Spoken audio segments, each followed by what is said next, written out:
baka ito ay na-tackle na ng teacher ninyo sa surveying.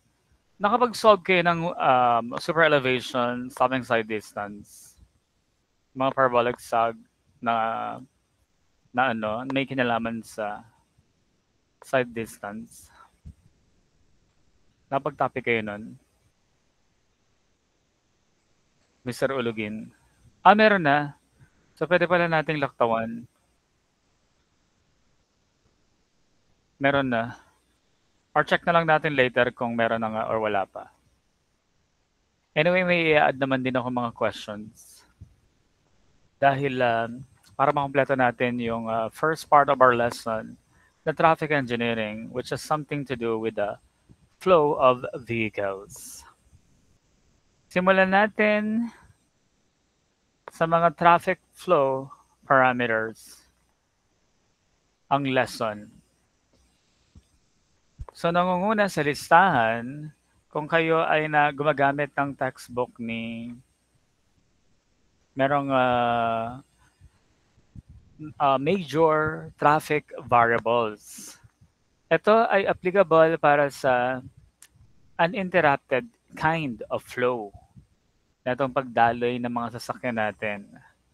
Nangunguna sa listahan, itong lagyan ko lang ng note dito na traffic variables or major traffic variables. And yung una ay itong tinatawag nating flow rate or volume. Or minsan tinatawag siyang traffic flow. Kung gusto mong gamitin pa ang salitang traffic. Ayan ay denoted as Q na maliit. Q!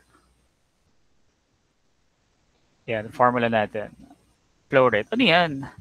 Ayan na ibilangan. Halimbawa, nasa isang section ka ng road. Your road. Ayan ito yung road mo. Tapos ito yung yung observing line mo. Dito ka tumitingin. Ayan ay literal na bibilangin mo na sasakyan. So yan, ang formula niyan, merong gumagamit ng naka-capital letter, like capital letter N over C, number of vehicle, represented by etong nasa illustration ko sa cut or yung line na yan. Past this point in time, or yung iba gumagamit ng maliit lamang na letrang T at saka N. And we're expecting a unit of vehicle. Vehicle per unit time at ang pinaka-common sa mga computation natin ay vehicle per hour. Or kung mabago man yan, kung mabago man ang unit niyan, edi sige, depende dun sa require. Wait, bakit wala ba kayong perpetual, merong joining na hindi naka-perpetual email?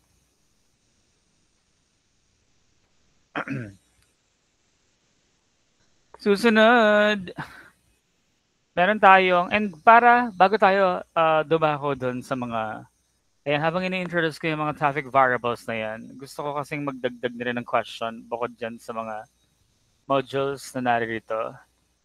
And ito ang literal na bilangan ng mga sasakyan. Class, uso yung mga 15-minute count na yan kasi merong comparison ng actual vehicles sa specific duration, and merong mga peak, merong mga pagkakataon sa isang kalsada mataas ang dami ng bilang ng sasakyan. So suppose class ito ay wala doon sa orig module ninyo, gusto ko magdagdag para talagang solid na solid ang understanding ninyo sa traffic flow parameters bago tayo magsagot doon sa sa similar sa board exam.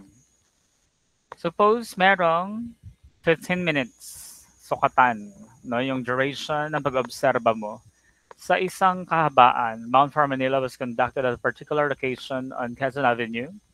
A summary is shown in the table below. And class, sige, we are asked to determine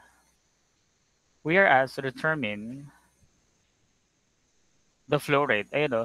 Estimate the flow rate in vehicles per hour. So for the solution of this problem, easy. Ito ay may formula lamang na number of vehicles. Gusto mo capital letter N ba? And or maliit na lang. N divided by T. Dahil 15 minutes lang kasi yung time.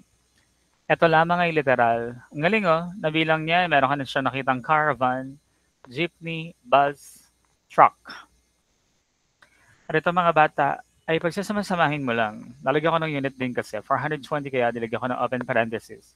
420, 300, 16, saka 28. And wish ko lang merong sumasabay mag-compute sa problem natin. Gusto kong malaman, merong bang magsasalita? Si Sir ba itong ano? Sir? May naka-on na audio. Si Desdir pala to eh. Mr. Desdir. Mr. Desdir, sagutin mo nga yung total number of vehicles. Total. Mukhang ikaw talaga ang sasagot. Ayan. 15 minutes. Tadaan! Hindi, gusto ko lang malaman yung dami ng mga sasakyan. Grabe ang tiyaga nito, no? Paano kung naduduling-duling ka? Kung manual counting yan, ang hirap niyan sa actual. Merong ano, may error. May error ng bilangan. Pero kung may ano, yung mga pointing device, electronic, na alamin ko nga muna yung nasa numerator para lang malagyan ko ng ano. 764 ito. 50.93, sir. Excited kami. Pero wait lang. Wait, nilalagyan ko na muna ng ano, numerator. Tapos, ayan, gusto mo nang i-divide agad. Sige. 50 point, yung sinabi mo, Mr. Destir. 93. 15. O, ayun. Repeating decimal pala to. And ang unit na dala-dala nito ay vehicle per minute. But the required in the problem is vehicle per hour. So lagyan mo lamang ng conversion factor itong 1 minute, 60 minutes, 1 hour. Tada! Narito na ang flow rate. Ay, ang dali lang pala niyan. Basic. Basic lang pala. Yes. Going back to our concept discussion of the major traffic variables, ang susunod sa listahan na pag-uusapan natin ay etong mga speed. Anong mga? Meron kasing dalawang klase. May dalawang klase ng speed. I-letter B ko lang muna. May dalawang klase ng speed and you'll realize the solution kapag kinumpara niyo siya, mga bata, doon sa computation ninyo sa dynamics of rigid bodies. Meron tayong tinatawag na B.1 muna na ang title ay time mean speed. Minsan ito ay denoted as U sub t. Pinakikita rin naman akong, medyo nasisilaw ako, pinakikita rin naman akong reference na kinuha yung acronym na TMS. Medyo corny. Medyo corny yung formula na yan. And kung may listahan ka lang, di ba yung mga dumadaang mga sasakyan? Dumadaang mga sasakyan dun sa inobserbahan mong linya. And na-monitor mo individually, ang galing, anong device ang ginamit mo nun? Ang hirap nun. Dapat merong section na cutting the section of a road. Ang pag-monitor mo ng speed nila. Pero kung may ano, di ba may mga infrared laser device na kapag tinapat lamang yon, di ba sa mga expressways, kaya namomonitor agad ng mga LTO, ang overspeeding ng mga sasakyan. Eh dahil ayun, dun sa mga electronic device na yun, kaagad-agad nalalaman ang bilis, no? And dun sa pumasadang mga sasakyan dun sa isang section na inobserbahan mo, nalaman mo ang kanilang individual speed. So, ilista natin ang formula lang pwede mong i-memorize. Pwede mong i-memorize. And from its term na speed, ang unit na dala-dala niyan kung naka-metric is kilometer per hour or meter per second, depende. And kapag naka-English unit naman, mile per hour, tapos may pang-asar pang statute and nautical mile. What? Nautical mile? Bakit? Ano ba yan? Navigation ba yan? And the formula for the time mean speed, U sub t. Pero tanong, class, ano ginamit na formula ng teacher ninyo? Anong formula na ginamit ng teacher ninyo noon? Letter V ba or letter U? Uy, nawala. Ito ay summation ng speeds divided by the number of vehicles.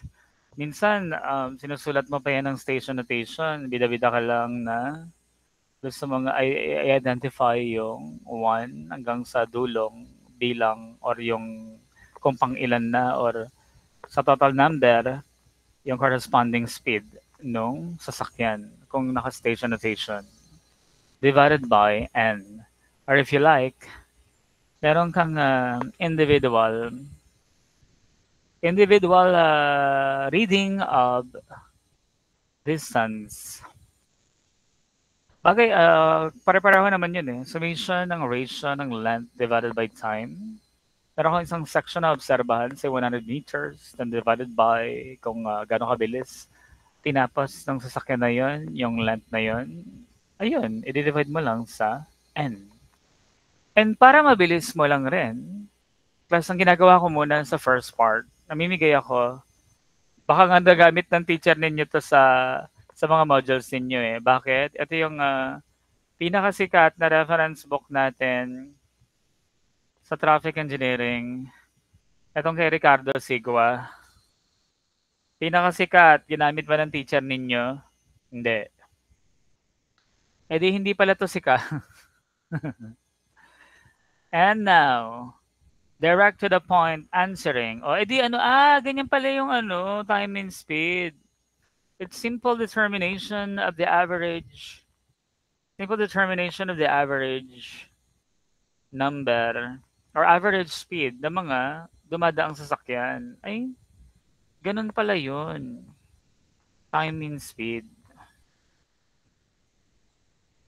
Okay?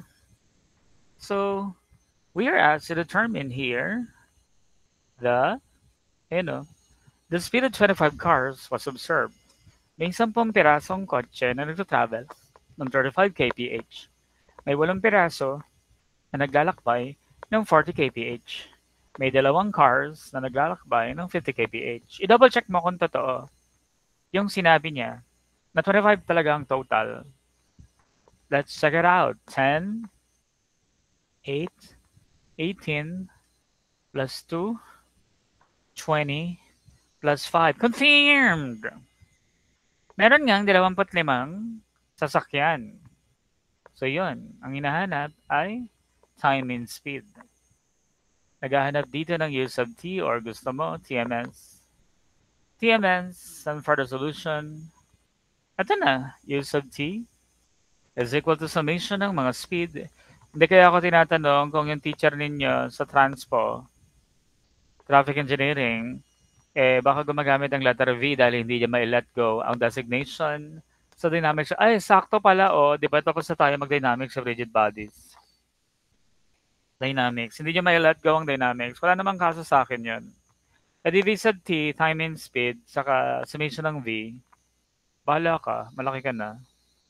Pagkasama-samahin mo lang, 10 piraso. 10 pirasong kotse na nagta-travel ng 35 kph.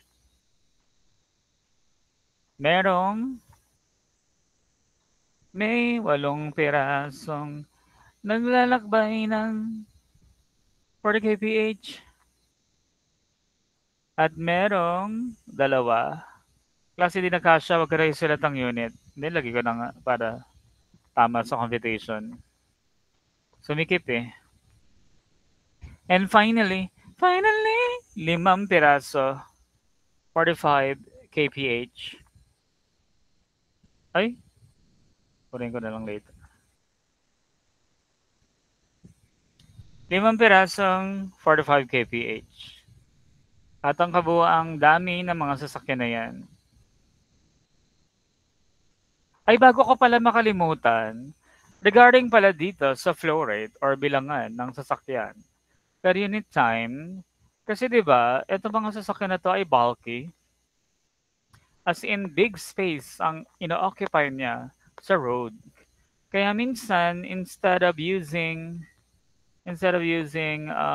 vehicle, ginagawa siyang PCU. Ha? Ano 'yan, PCU?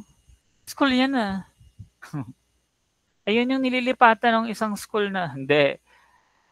What I'm trying to say is ginagawa kasi nating uniform yung counting ng sasakyan kasi parang lugi nga naman daw. Ang halimbawa, pinakamaliit diyan yung kotse. O siya yung ano, bibilangan ng single unit, passenger car unit. Passenger car unit kasi yung jeep, ano yan eh, lagpas sa isa yan. Ang laki ng tapos may super haba pang jeep. Pero class, pag nagbigay ng gano'n ng examiner sa board exam ninyo or sa mock boards ninyo, kailangan niyang maglagay ng conversion factor. Hello, hindi natin mame-memorize. Ang dami-dami ng ano, sasakyan. Tapos, baka may bilangan pa ng sidecar dyan o yung mga bisikleta na dumaan. Eh di hindi yun katumbas ng laki ng ano, ng kotse. Baka point something lang yun. Nakukuha nyo ba, mga bata? Mga bata, let's go back here. And I believe, class, pwede niyong i-type yung answer, ha? Dito sa in-call messages natin. Para hindi naman ako pagod na ako lang ang nagta-type. Kawawa naman ako. 'Di ba na bumiyahe na ako? Ay, hindi ko pala na-update tong ano, yung iOS ko kasi tingnan mo natatapalan ng calculator. 10 times 35 plus 8 times 40 plus 2 times 50 plus 5 times 45 divided by 25. So the answer for the time in speed is 39.8 kph. Oh, walang nauna sa akin. Okay, so pag-usapan naman natin yung B.2, syempre. B.2. Sa B.2, ito naman yung space mean speed. Space mean speed. Alam nyo, kapag kinumpara to sa ano, sa dynamics of rigid bodies, this is like the average speed na you quantify the total distance traveled nung sasakyan divided by the total duration. Kaso ang medyo weird lang, kasi kapag nagsasolve ka ng average speed sa dynamics of rigid bodies, nakafocus ka lang sa isang moving particle at hindi naman dun sa maraming mga sasakyan. Ooh. Hindi naman na nakafocus dun sa maraming sasakyan. So ito, ay dinedenote natin, you denote U sub S naman or SMS. Uy, parang text to ah. Parang text yan na SMS. Space means speed. And class, ang kinukuha ko class talagang question ay yun nasa textbook ni Ricardo Sigua. Ginamit niyo ba yun? Gamitin mo yung parehong example. Gamitin mo yung parehong example na nasa 3.2. Pero kulang ito ng salit ng letra, space mean, Haha. Space means speed. Oh. Ang hinahanap this time is use of S or SMS. Sabi ko nga, para lang medyo ano ka, um, parang mahalin tulad mo siya sa dynamics of rigid bodies. No, yung pinag-aralan mo sa dynamics or physics. Para siyang average speed na you quantify all the total distance traveled and then you divide it by the total duration. Yun nga lang ang medyo weird na parang hindi aligned sa typical question sa dynamics of rigid bodies. Eh, ang daming sasakyan na involved. Ay, ganun. Eh, ano na magiging formula niyan? And by the way, class, merong ano, no, may isa pang class, sino makapagsabi sa akin? Yung mga quizzer natin nga. Mga quizzer natin, pasagutin nga natin, baka malay mo, lumabas to sa laban nyo this week. Di ba may quiz B yung mga taga na, nasa Cavite, mga nasa GMA. Oh, time and speed. Another term for the time and speed is arithmetic mean. What? Ano yan? Statistics. Okay, kasi ito yung ano literal talaga na naka-average lang eh. Naka-average lang ang speed mo eh. Kaya arithmetic mean. Eh akala ko ba yung average speed mo ay kapareho sa dynamics of rigid bodies? Yes, the concept of the average speed in dynamics or physics na tinototal mo ang lahat ng tinravel na distance divided by the total duration. Pero yun nga, ang parang ikakabigla mo kapag nandito ka sa transpo or traffic engineering, ang ikakashock mo, ay wait lang, hindi ko pala na-activate yung ano ko. Tama pala. May recording kasi ako. May video recording ako. Okay, yun. Yun yung kabila. Space mean speed naman. Yung tinatotal ang distance. Then, isulat na natin yung, hindi ko pa pala nasulat ang formula dito. Excited lang tayo mag-solve. Ilagay ko lang yung formula ng space mean speed natin. This is equal to, ito, yung number of vehicle times yung length na tinravel niya, karaniwan naman, nagko-consider lang ng section, and divided by the summation ng time. O, di ba sabi ko sa iyo, parang ano, lagyan ko nga ng note dito. This is like, lagyan ko ng bumpa notes dito na like average speed in dynamics of a single particle. Simplify further, merong gumagamit ng ganitong format n divided by summation ng time divided by L. Tapos yung summation na yan, may tigi-isa. Halimbawa, maraming ang sasakyan. T1 over L. Para-pareho yung section, yung kahabaan ng sasakyan na dinaanan. T1 over L, T2 over L, hanggang sa T7 over L. So yan. Yung time over the distance traveled, that's the reciprocal of the speed. So may isa pang approach ng pag-solve ng space means speed na ganito naman ang sistema. Total number of vehicles divided by the reciprocal ng individual speed ng vehicle. Okay. So summation ng, pwedeng ganun. Pwede ko siyang i-denote muna ng n divided by the summation of the reciprocal ng speed. Or if you want, maglagay ka ng 3 piraso sa drawing mo. Ay, sa formula. 1 over u sub 1 plus 1 over u sub 2 1 over u sub n. Okay? And sariwang-sariwa pa. Etong example 3.2, merong data ng 25 sasakyan at ang kanilang individual speed. Ang tinatanong naman this time is like an average speed in dynamics of rigid bodies. So for our solution, ito na. U sub S is equal to number ng vehicles divided by the summation of the reciprocal ng individual speed ng sasakyan. Okay, gano'ng karami ang sasakyan na ibinigay ko rito? 25. And then, lagay mo yung 10 piraso ng speed ay 35 kph. May 8 piraso ng speed ay 40 kph. Merong 2 piraso na mabilis, 50 kph. And finally, 5 pirasong, ayan.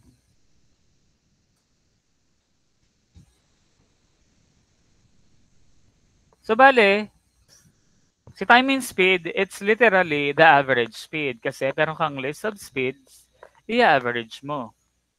Oh. And then,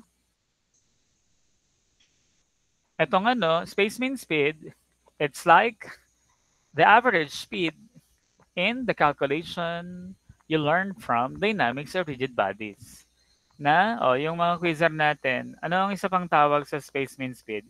Kung si time mean speed is the literal average speed, arithmetic mean, how about the another term for space mean speed? Naririnig ba to sa algebra? Tama. Harmonic mean. Oh? Yes. Harmonic mean. And, meron na ba nakapag-solve? Na masipag dyan?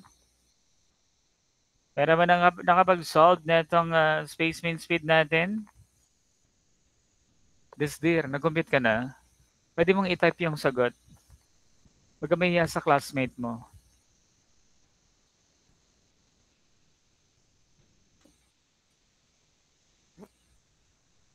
Di ba may laban kayo this week? Bayan, ako na naman mag-compute.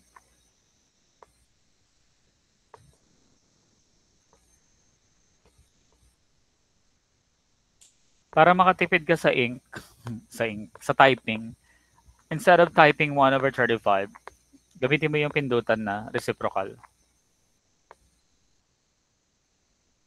8 times 40, o diba? Laking tulong nun. Caltech daw yun eh.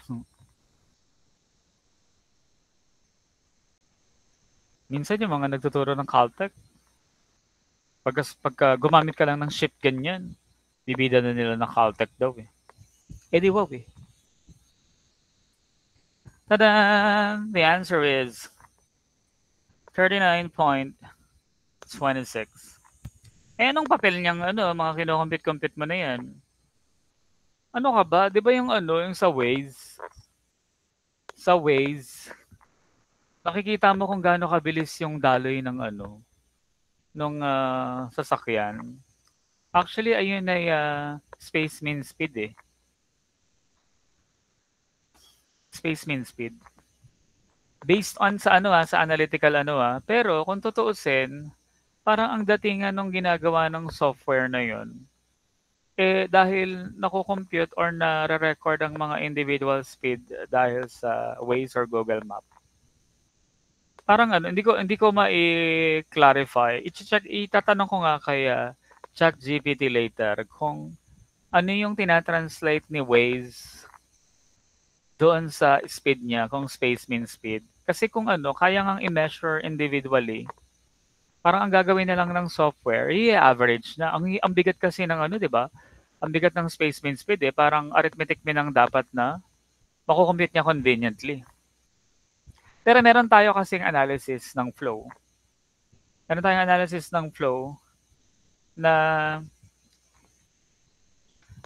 space mean speed naman ang pinagbabasihan. Kasi i-connect natin siya dun sa isa pang major or dalawa pang major traffic variable. Ang unit na dala-dala nito ay 39.26 kph. And finally, the third major, finally, the third major traffic variable,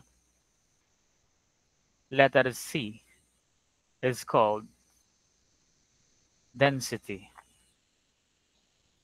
Ano yan? Bakit parang naging, bakit parang naging property of matter? Denoted as K, ang formula ng density, mga bata, ay bilang ng sasakyan per unit distance. Ito. K is equal to N divided by length. Ano yan? E di bilangan mo yung ano, ba may 1 kilometrong haba.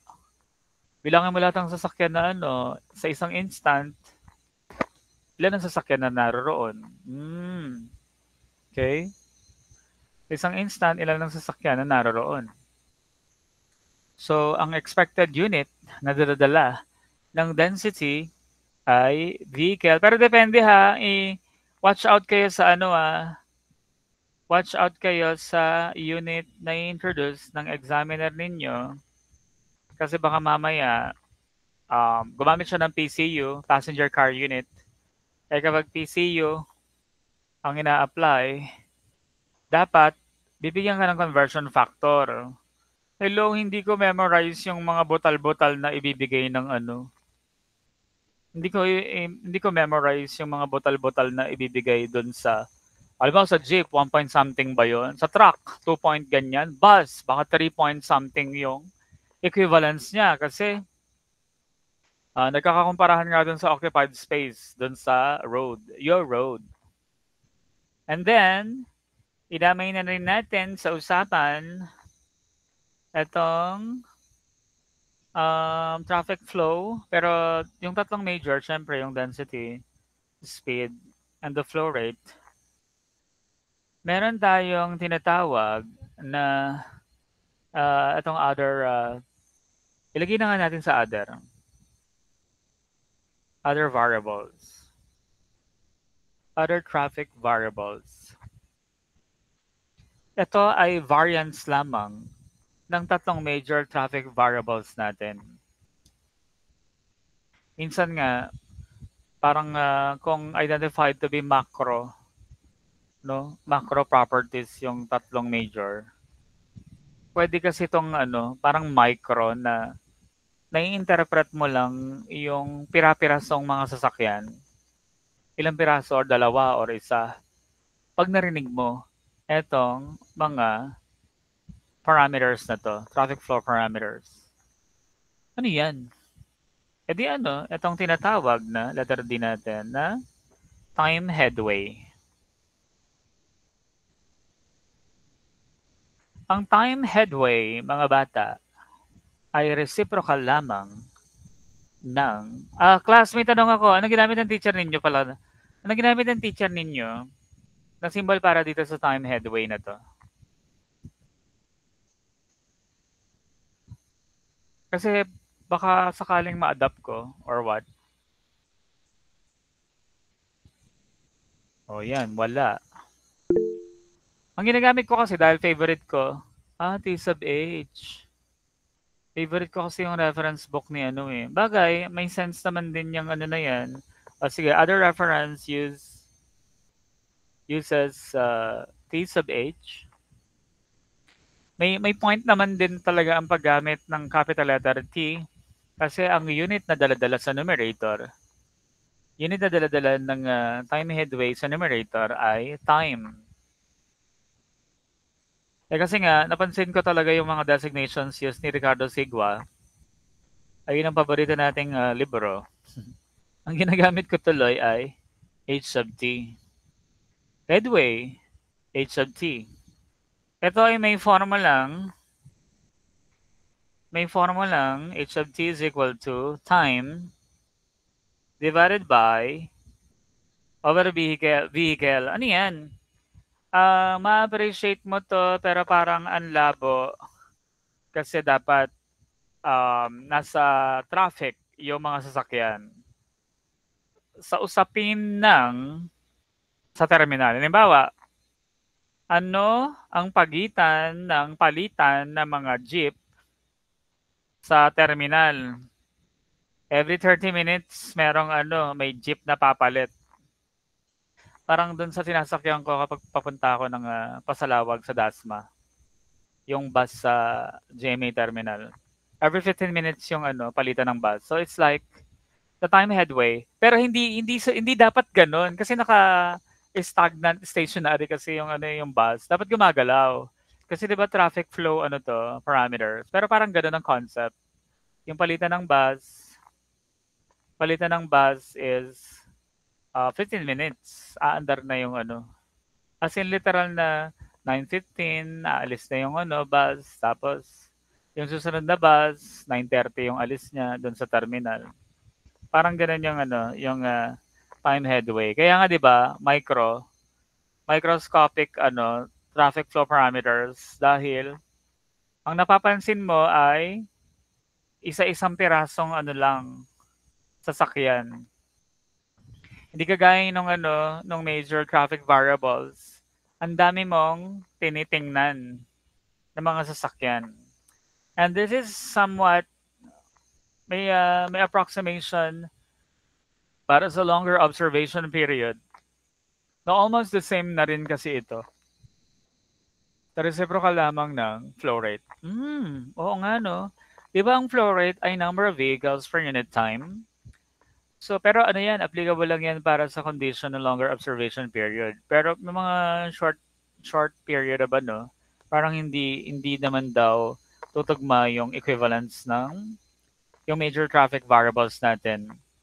So, yun. Time headway is equal to P over N. Idamay na ba natin yung other traffic variables na? Sige, idamay na natin. Letter E. O, itatanong ko ulit. Sumasagot si Mr. Olugin.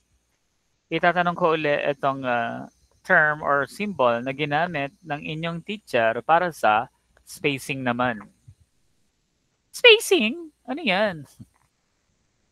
Spacing. Ito yung pwede mong isipin na literal na layo ng mga sasakyan sa isa't isa. Halimbawa, may nag-observe ka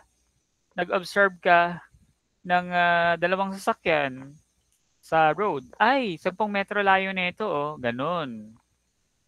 Pero karaniwan, tinatamad lang sabihin yung per unit spacing of vehicle. Pwede naman describe as spacing Mr. Ulugin. Pwede rin siyang average spacing kung tawagin or simple spacing, distance between the two vehicles measured from the front bumper of a vehicle of another vehicle na parang kapareho ng estimation ng time headway.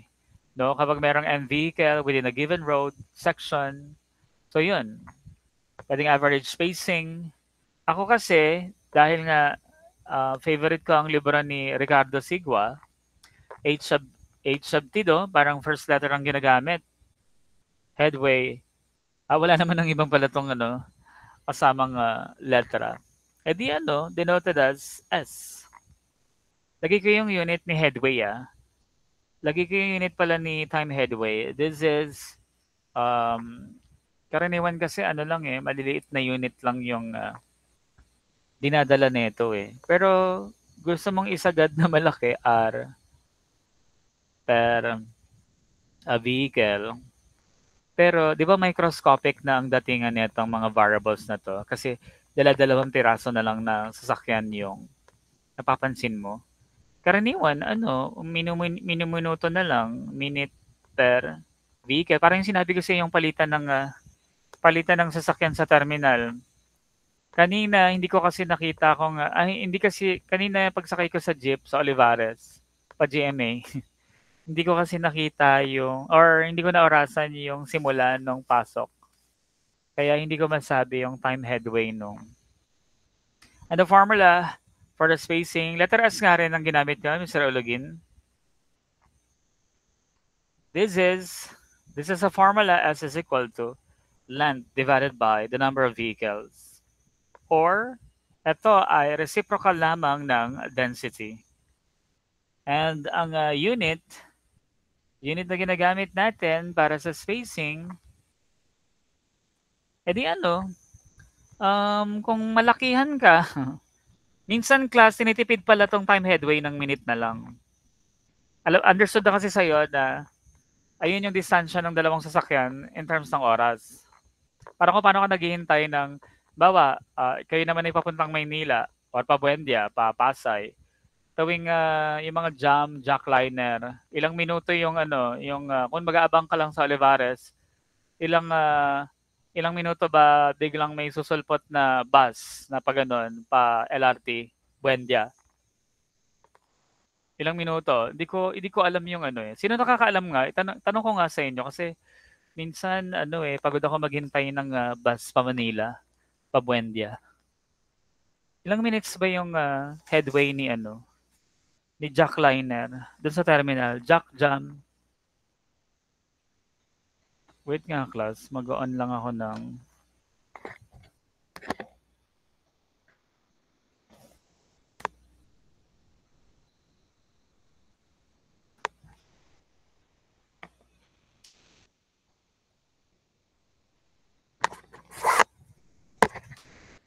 wala. Di ba taga Binyan kayo karamihan? Bakit di nyo alam yung palitan ng bus na yun?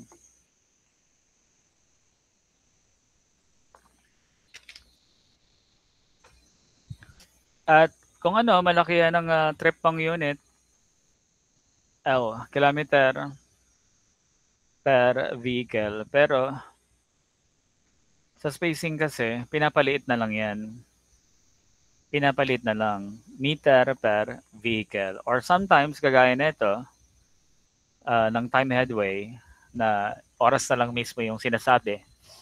Pero yung complete unit carried nung quantity na yun, the unit carried of the quantity, ay may dala talagang per unit vehicle, meter na lang. Okay, at meron din tayong version na nakafocus lamang dyan sa mga microscopic. Ito favorite ko tong problem na to eh. Kasi, talagang management din to sa terminal eh. May gagawin ka talagang action na nangyayari sa terminal. During morning peak hour, the average headway of UP Katipunan jeepneys is estimated at 5 minutes. So, lista natin, given. Yung tinan mo, di niya sinabi yung time headway na lang. O kaya may sense yung designation ni Ricardo Sigua sa libro niya eh. Na lowercase h lamang yung symbol. H of T, time headway yun. 5 minutes. Tingnan mo, tinamad na siyang ilagay yung buong unit. Pero pwede mong ilagay yan ng 5 minutes per unit vehicle. Okay, may kakaiba ritong given. May kakaiba ritong given. Sabi, if the passenger demand, lagyan natin ng note dito, demand. Passenger demand ay 240 people, determine whether there is a need to increase the number of jeepney units. Tingnan mo, siyempre hindi pang board exam yung delivery ng question nito. Kasi, hindi niya malaman kung ano yung tinatanong.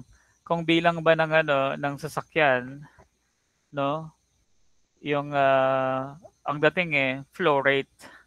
Itong bilang ng sasakyan, flow rate per unit time. O, yung flow rate, yung volume, versus the headway. So, either of the two, yung trip mong sagutin. Assume that passenger demand is evenly distributed within that period and the average load occupancy is 14, yung load, your load. Sa jeep daw, ito ay tumatanggap ng 14 passenger per jeep. Letter P ko na lang. So yun, ang basic lang ng tinatanong, baka may ganun sa exam mo.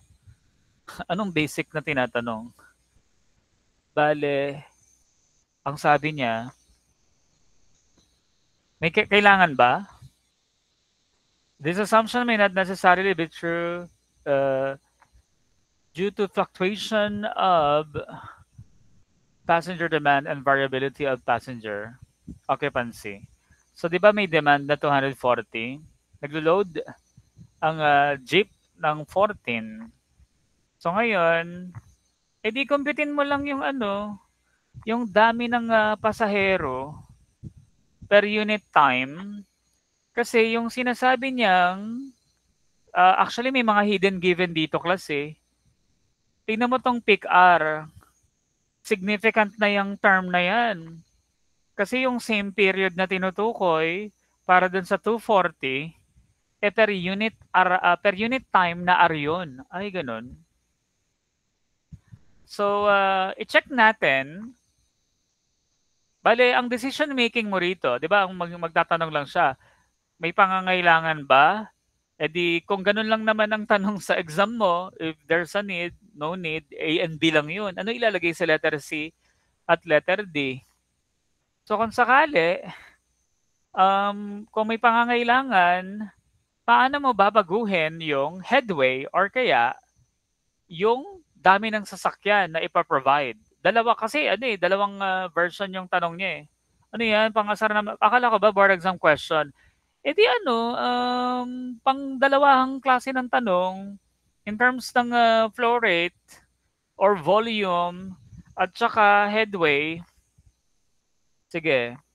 And to solve this, kung gusto mong i-check kung may pangangailangan ba, edi kuhanin mo yung, kung sanay ka sa flow rate, sige, flow rate.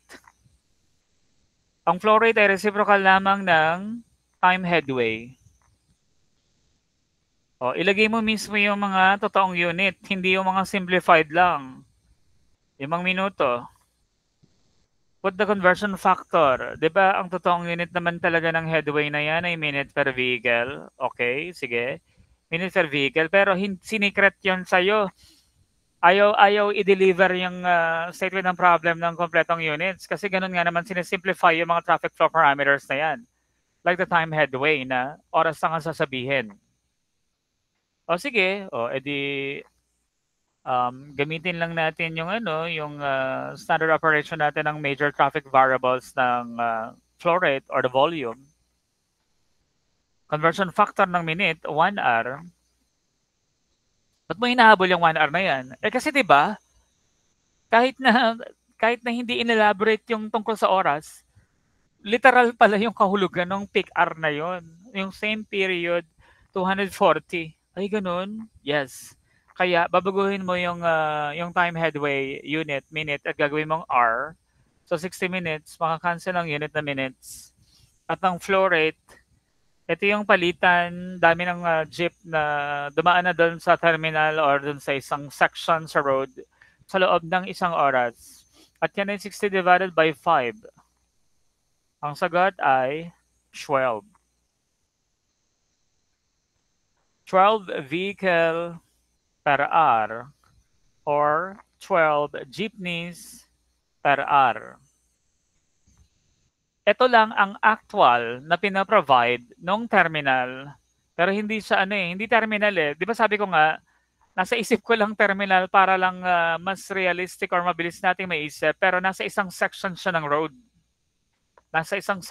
road. Sinasabi ko lang yung tungkol sa terminal para lang mabilis mong maisip yung binabanggit ko tungkol sa palitan ng sasakyan at saka yung distansya ng oras ng palitan ng mga sasakyan. Ano yan? So the actual actual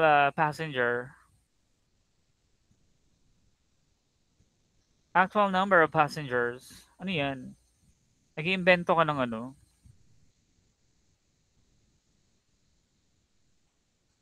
is equal to 12 jeepneys per hour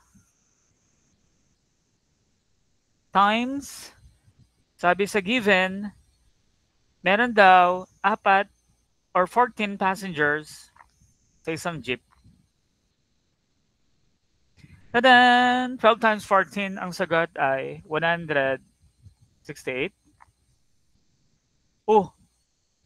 168 passengers sa loob ng isang oras versus the demand na 240 passenger per hour. Ito yung demand natin. Ibig sabihin, kulang yung sasakyan na dumadaan. Kaya sigurado, bulto-bultuhan yung mga ano. May magkukumpulan na ng mga tao. Alam mo yung experience na yung sa pag-commute na yan na walang mga natetenggang mga tao sa isang kanto kasi sobrang dami ng sasakyan na dumadaan. So yun, there's a need. There is a need. Ayun lang yung sagot mo. Ala, ang dali naman. Kasi ang saya pala niyan. So kung magko-compute ka ng flow rate or dami ng sasakyan, o sige, ito ay in terms of number of vehicle or pwedeng volume or flow rate. So sa number of passengers, say I want to denote this flow rate required to be X. And then, merong 14 passengers na sasakay sa isang jeep. Magpo-produce tayo ng 240 katapat nung sa demand na yun. Ano yung X mo na yan?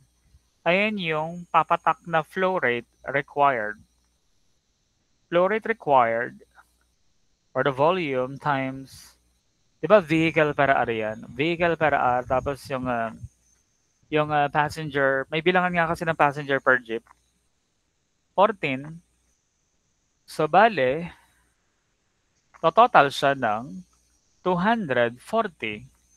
And the flow required or number of vehicle na kakailanganin dyan sa demand na yan is 240 divided by 14. 17.14 vehicle per hour. Dun sa peak class, di ba ang sabi sa kwento, yung time headway na 5 minutes na distansya ng palitan ng mga jeep na yan ay may katumbas na, bale may 12 ng jeep na dumadaan sa loob ng isang oras. Ito pala yung totoong pangangailangan. Ito ang totoong pangangailangan na wala namang botal-botal na sasakyan, 18 vehicle per hour. So the solution, no, our action is to add 6 vehicles. Paano yan? Paano magagawa yan sa actual? Di tatawagan mo yung mga operator ba? Uy, mag-ano naman kayo, magpasada na kayo ng dagdagan natin ng 6 daw na ano. Kung may network may radyo-radyo or may network na tatawagan yung mga driver ng mga jeep na ito, o di sasabihin magdagdag tayo ng 6 na jeep. Okay, dinenote ko lang yan as letter X. So in terms naman ng headway, in terms of time or headway, itago ko na lang sa letrang bagong symbol na letter Y yung headway. Or kung gusto mo, gaya ng ginawa ko dun sa sige, i-X ko na muna to and then 1 over Q, and then substituting itong na-solve ko na rin na 17.14 vehicle per hour. At yung Y na yan, para mabigyan din natin ng corresponding headway required, this is H sub T na required para sa demand na 240. Ay bakit kinonekta mo? Sulitin mo na-solve mo na rin naman na yung flow rate eh. Sulitin mo na. Ang palitan kasi ng mga sasakyan, 5 minuto. Di ba kulang? Kulang ang 5 minuto na yan. Matetenga yung mga pasahero natin. Pero ayusin mo yung unit kasi dapat minutes ang dala-dala niyan. 17.14 vehicle per hour. Usog.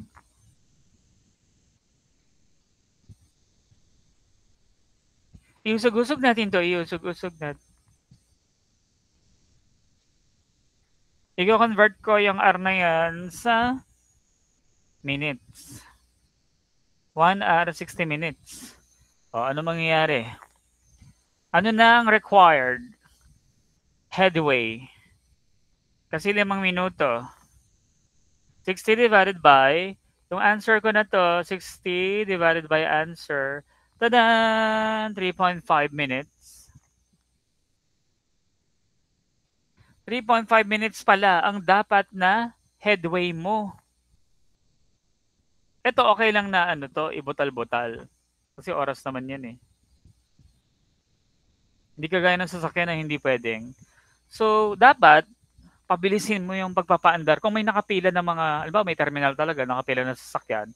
Para yung ginagawa ng mga terminal ng bus na madami talaga nakatenga na, i-fix lang nila na 15 minutes talaga yung palitan. Pagpapaandar ng mga bus. So, bale, deduct, ang action naman dito kung in terms ng headway, ang action naman dito in terms ng headway, magre-reduce ka ng, or deduct, 3.5 minutes, di ba? 5 minuto yung ano mo, 5 minuto yung palitan ng mga sasakyan mo, di mag-reduce ka ng ng 1.5. 5 minus 3.5, 5 minus 3.5, 1.5. Mag-reduce ka ng 1.5 minutes. So, kumbaga, magde-decision ka kung terminal yan na, isa't kalahating minuto na, alis ka na. Ganyan lang ang dapat na pagtenga mo sa terminal na to. Umandar ka na kasi may demand tayo na, 240, parang gano'n. Something like that. Naiintindihan nyo ba? And, i-follow up na natin itong sumunod na traffic flow parameters.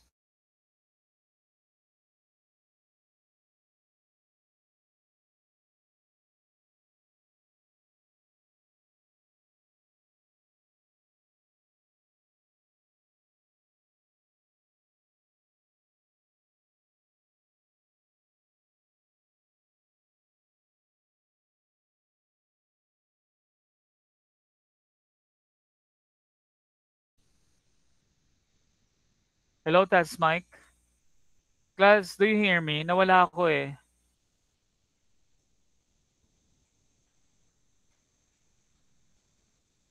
Check ko lang yung recording ko. Ay, gumagana pa ba? Nawala. Nawawala-wala ako sandali.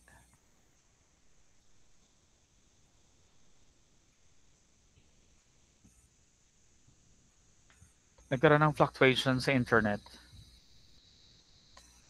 Okay.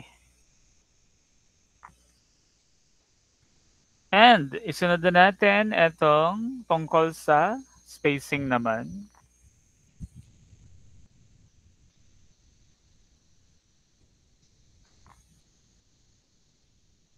During heavy traffic congestion, it was observed that the average spacing of vehicles in queue in the innermost lane of EDSA is 6.5 meters. Actually, class, may mga buzzwords dito na baka ikagulat mo na hindi ka pa sanay, no?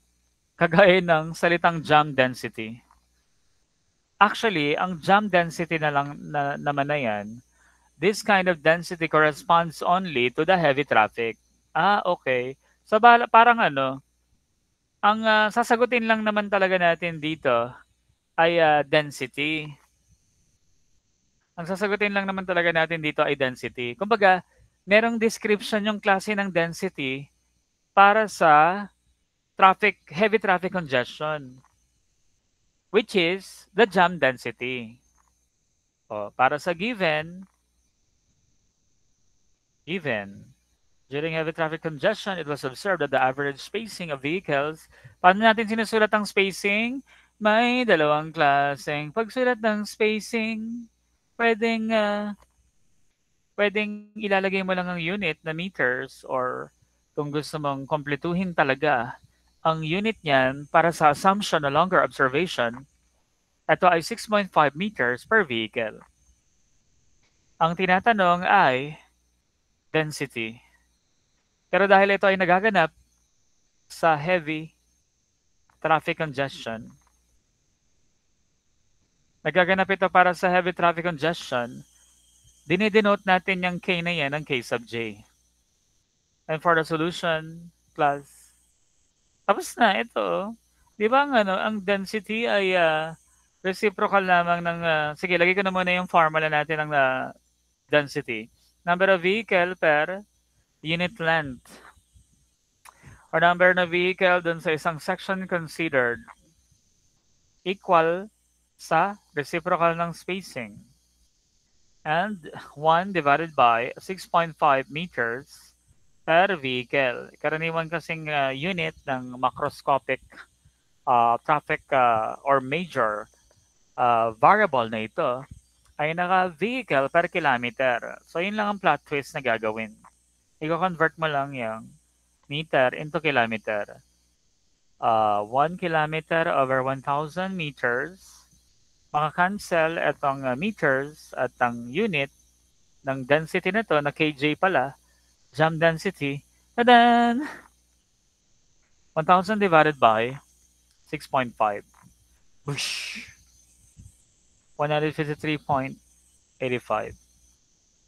Actually, meron pa mga other traffic flow parameters yung para sa mga, yung ginagawa sa MOA na yung time occupancy. Pero saka na yun, pag lumabas na sa board exam.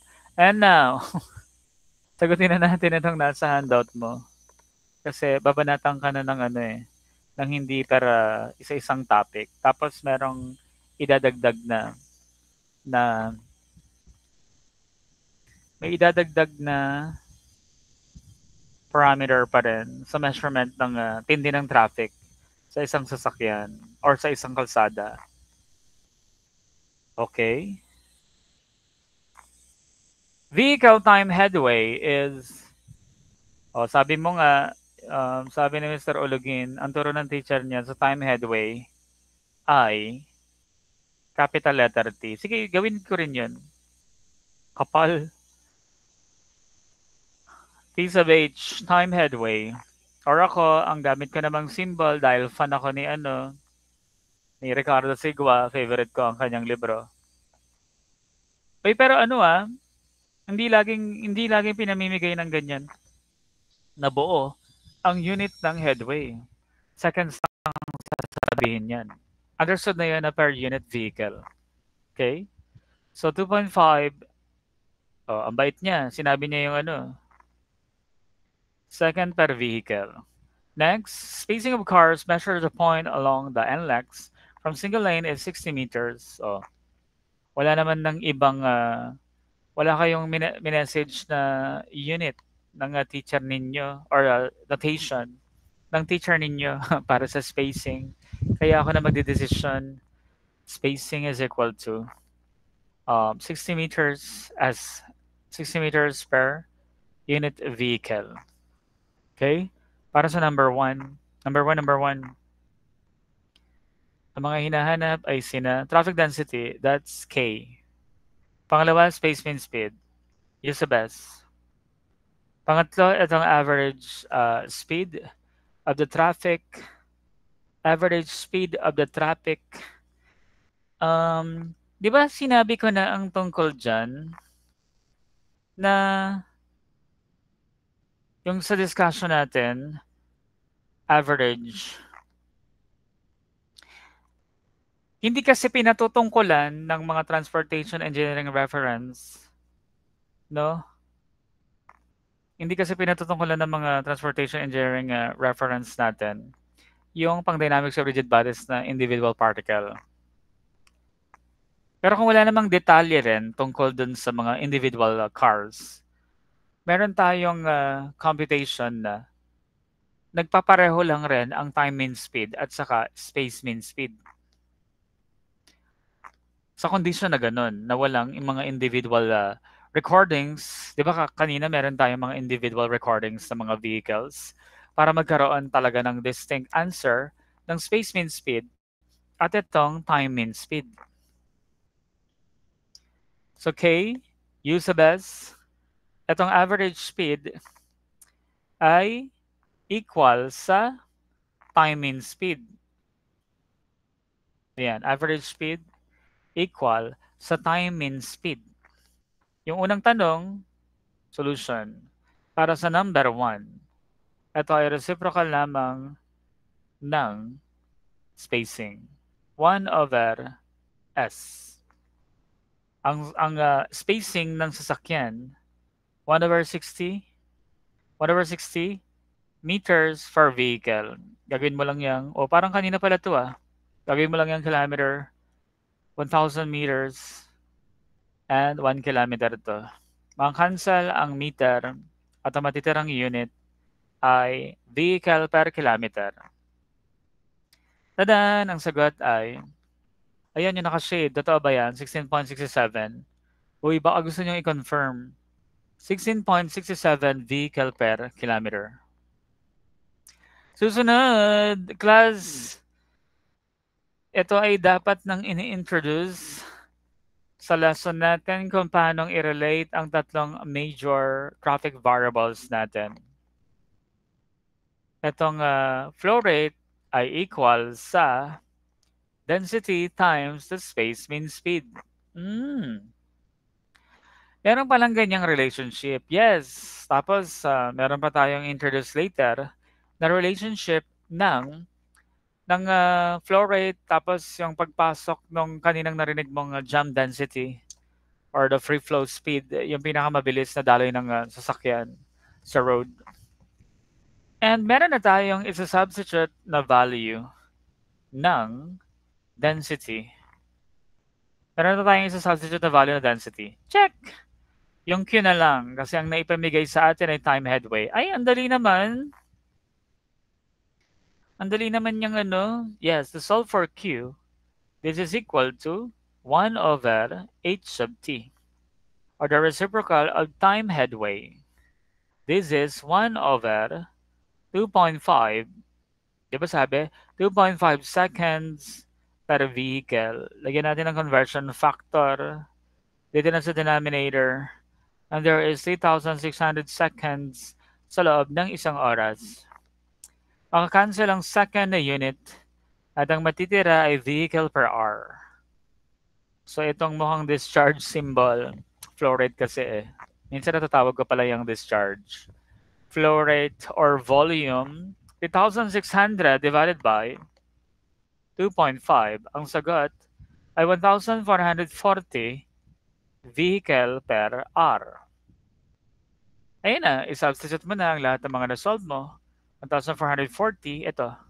Substituting the values, 1,440 vehicle per hour equal sa density na nasagot mo na nung nakaraan, 16.67 vehicle per kilometer. Makancel ang unit na vehicle left and right ay merong daladalang unit. And tadan! Use the best. Use the best is equal to 1,440 divided by 16.67.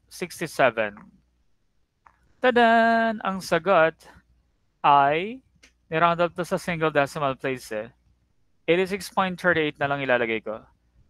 86.38 kph. And para sa ganitong wala namang detail, mga bata, wala namang detail ng individual cars or passenger car unit. Ang mangyayari lang naman ay yung average speed ay equal sa space mean speed. At itong ating, bagay pinakitaan ko naman na kayo ng ng computation na merong magkaibang solution ng time mean speed saka space mean speed. At yung average speed na yan ay equal na rin sa time mean speed. Ayun na yun. U sub t is equal to 86.38 kph. Kaso yung pagkaka-deliver niya na actually confusing yung term na ginamit, pang-asar din 'to. Eh, di paano 'to? 'Pag tinrato ko 'tong parang dynamics of rigid bodies, 'pag tinrato ko 'tong dynamics of rigid bodies, eh, di ayan yung time and speed, 'di ba? Pero kung ano, kung parang in layman's term, it's literally the average speed na ano, time mean speed yung sinasagot, arithmetic mean by default. Kasi 'di ba hindi naman issue sa yung discussion ng ano, ng, ng average speed kapag nasa transportation engineering ka, hindi naman na yung tungkol dun sa total distance travel divided by total, duration. And then nabanggit ko nga yung sa space mean speed na this has something to do with the total length traveled ng individual sasakyan over the total duration. Tapos itong time mean speed is the literal averaging of all the speeds ng mga sasakyan. So kung ano, parang ang dating nga tuloy nitong average speed statement niya, eh, time mean speed. Parang literal lang na i-average mo ang lahat ng mga bilis ng sasakyan. Eh dahil wala namang detalye dun sa individual car, ayun na rin ang magiging sagot natin. Mag-i-equal yung space mean speed sa time mean speed. Naintindihan nyo? Kumbaga, kung nasa traffic engineering ka, i-interpret mo lang yung average speed statement na literal na average or arithmetic mean. Eh dahil wala tayong individual speeds ng mga sasakyan para gumamit ang formula na itong summation ng mga speeds divided by the number of vehicle. Eh di ayun na yung sagot. Yung na-compute natin yung space mean speed. Pero dun sa QQ, ang mnemonics ko rito sa QQ na to, QQ, ang mnemonics ko dyan ay ano eh, yun, cucumber. Q is equal to KU. Space mean speed talaga yung kadikit nun, class. Space mean speed. Susunod, class, meron tayong bagong i-introduce na parameter na hindi pa natin napapag-aralan.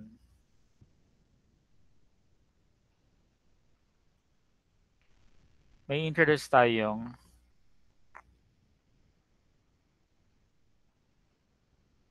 ano? Ito yung peak R factor.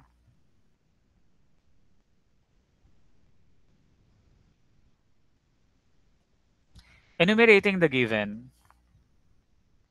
Ano bang ibig sabihin ng peak R factor na yan?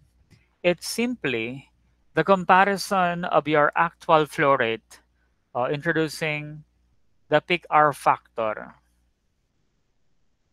Peak R factor.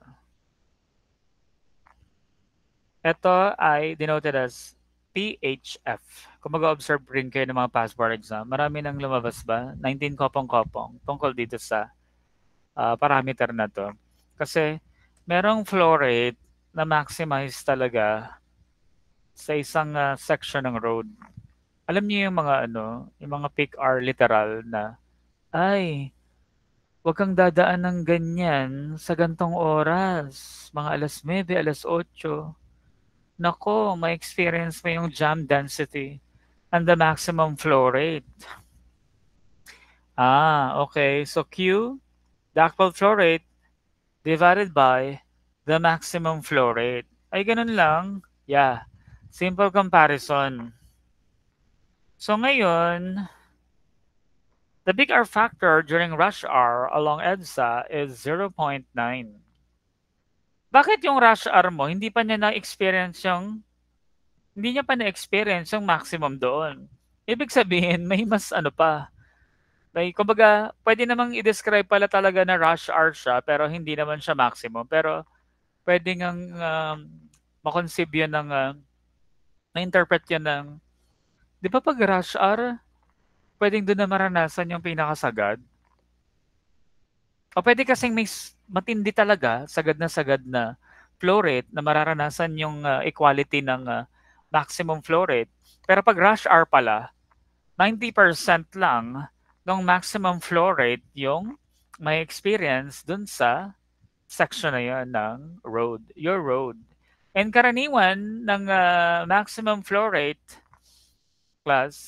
karaniwan ng maximum flow rate, alam niyo ba, na sinusukat lang siya ng mga few minutes lang or several minutes. Hindi naman talaga literal na isang oras. Ganun. Eh bakit tinawag pa siyang peak hour factor? Hindi, may mga segment pa rin na kino-consider. Tapos syempre, itatranslate sa isang oras. Enumerate natin ang mga given.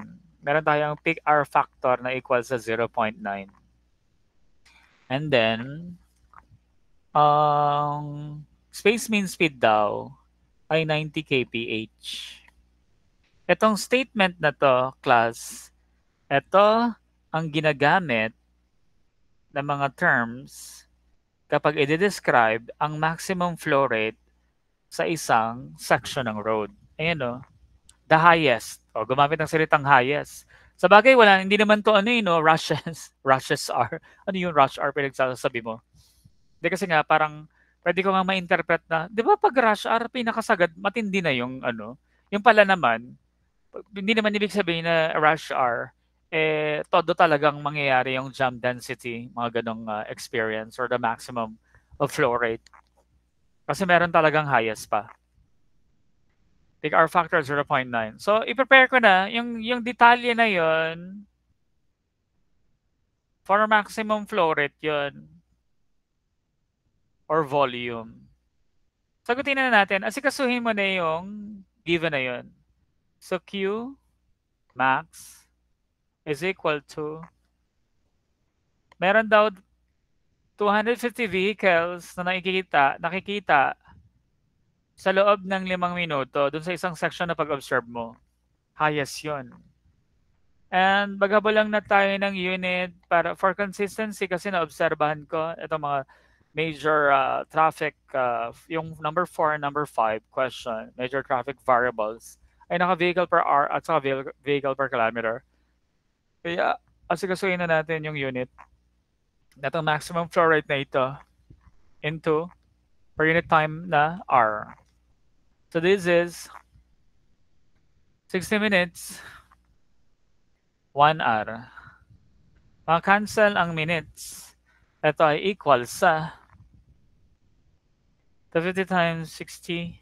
Ang sagot ay, parang ang, divided by 5 pa pala. 250 times 60 divided by 5. Tadan! 3,000 vehicle per hour. At ang mga tinatanong, mga bata, ilista-lista natin to, ilista-lista natin. Ang mga tinatanong ay una, flow of traffic, Q. Pangalawa, traffic density, K. Pangatlo, spacing, letter S. Wala, ang dali lang yan. Solution for number 4. Solution for number 4, the actual flow of traffic, meron tayong given na peak hour factor. We have PHF is equal to Q divided by Q max. Ayan, 0.9 equals Q divided by 3,000 vehicle per hour. So, bale yung rush hour experience, dami na sasakyan per unit time, 0.9 times 3,000. Tada! The answer is 2,700 vehicle per hour. Susunod.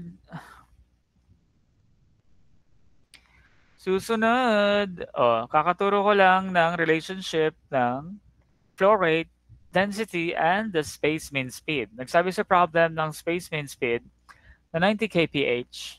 This is Q. Use of S. And the Q is 2,700 vehicle per hour. K is unknown sa pangalawa. Pangalawang question sa situation na ito, times the space mean speed na 90 kilometers per hour.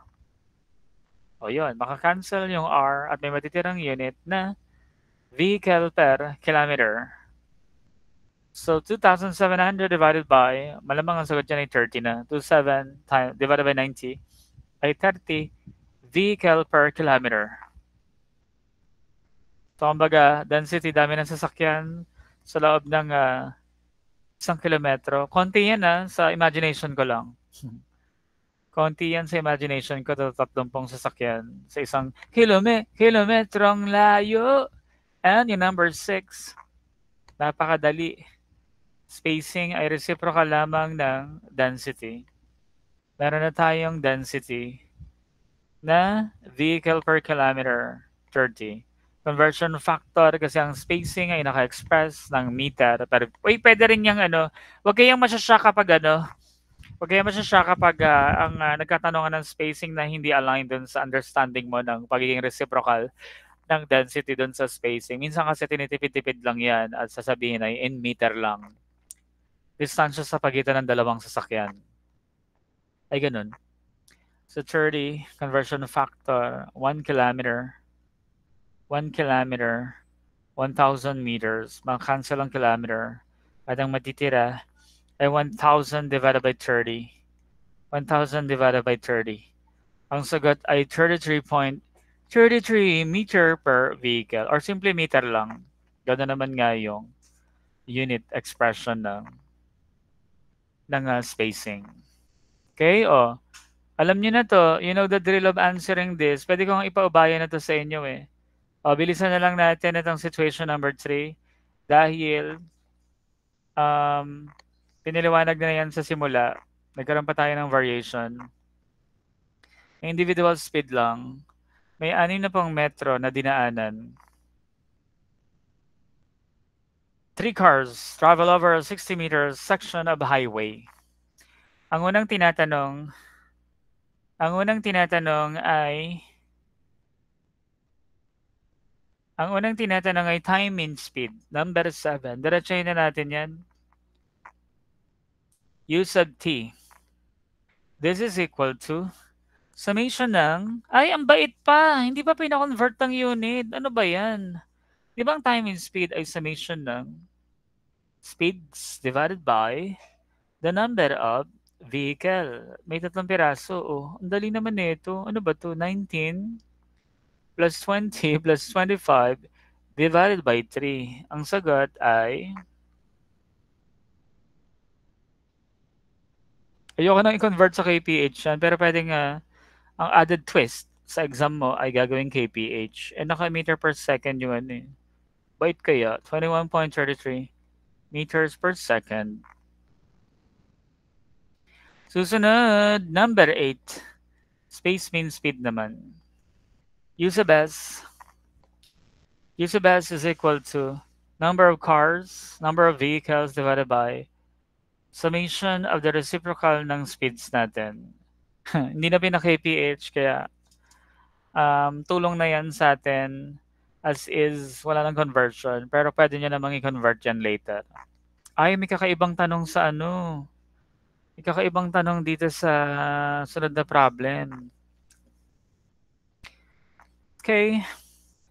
So, this is 1 over 19 plus 1 over 20 plus 1 over 25. 3 divided by 19 reciprocal pindutan na lang plus 20 reciprocal ganyan plus 25 reciprocal. And the answer is 21.03.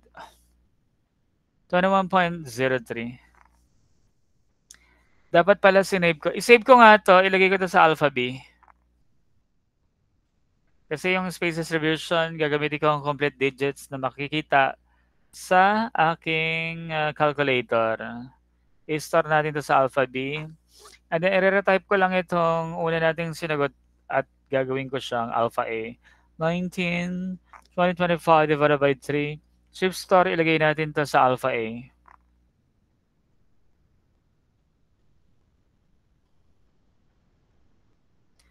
Ito ay may unit na meter per second lang. Hindi na tayo dinastract. Ang saya. Thank you sa mga ganyang delivery and statement. Class, ito, di ba, pag sinabing variance, it's the measure of dispersion ng bilis ng sasakyan mo.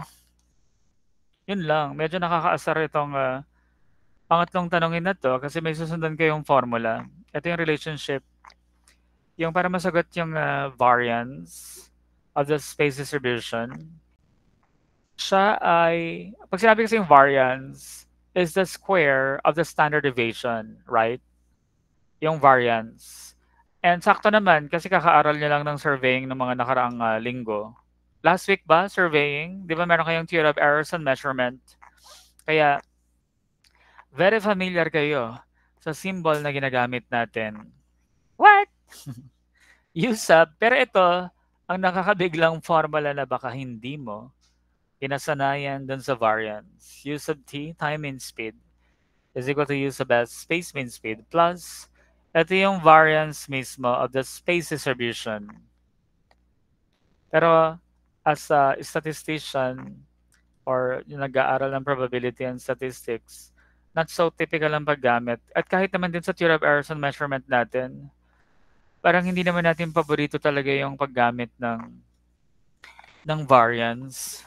Mas preferred natin yung standard deviation or standard error at saka yung pinaka-paborito din yung probable error ng single and mean measurement. No? Pero sige, ayun na yun eh.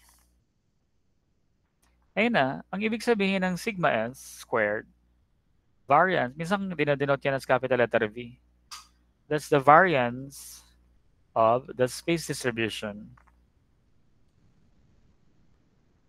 Mga statistical ano na to, quantity para iko-connecta na naman sa isang problema ng kalsada or ng traffic, variance of the space distribution of speed.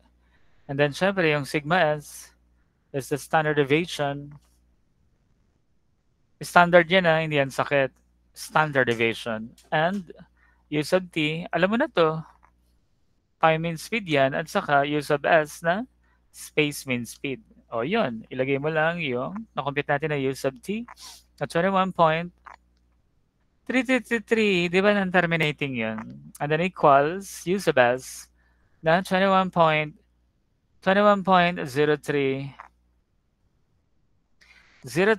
pero may kumpletong pang digits na kadugtong yan. This is sigma s squared over the space mean speed na 21.0, taga lang, magkulang 0332? 033 pala to.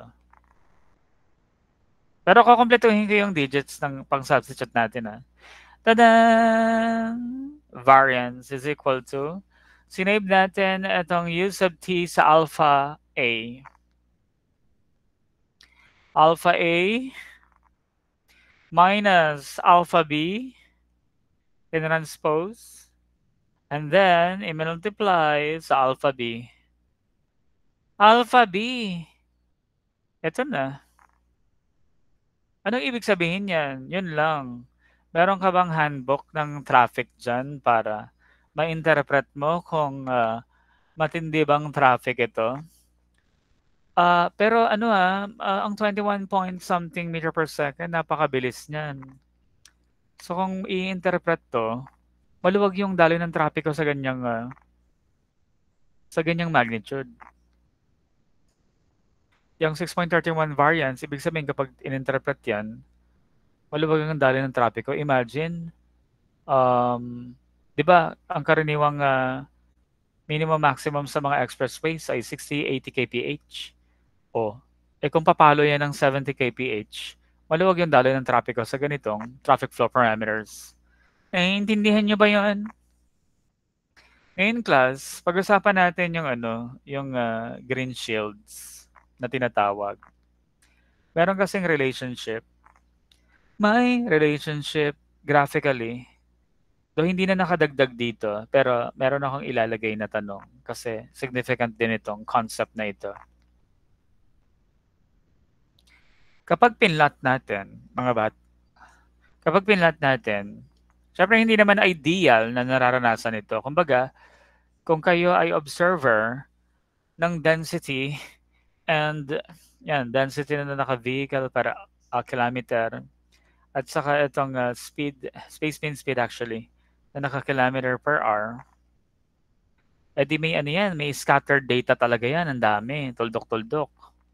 Hanggang sa merong madidiscovering may madidiscover tayong linear relation netong space mean speed at saka, o ayun, sino ang nag-introduce ng concept na yon? Bukod dun sa Q ko, bukod sa Q ko natin, Q ko, Q is equal to KU. Ayan, flow rate is equal to, pero hindi pa yan yung pinapakita kong equation. Class, ang tawag natin dito sa linyang assumption na ito ay galing kay Greenshield. Greenshield's relation of the density and the space mean speed density relation. Now, so edi merong mangyayaring diniretsyong linya. Ang pagkaka-intersect ng linya na ito dito sa ayan, coordinates niya, meron kang zero value na density at merong maximum na speed dito na tinatawag na free flow speed. Free flow. Ano yan? E di ano? Yung pinakamabilis na, yung parang halos wala ng sasakyan sa kalsada. Ayun yung pinakamabilis na daloy ng sasakyan. Eh kasi wala ka ng isang piraso na lang ang sasakyan na nakita mo or halos wala. Approaching zero. No? Ganun kabilis yung magiging paandar ng mga sasakyan doon sa kalsada. And ito naman, mga bata, dito mararanasan yung matinding traffic, no? Na hindi na umaandar ang sasakyan, kaya nararanasan yung K sub J.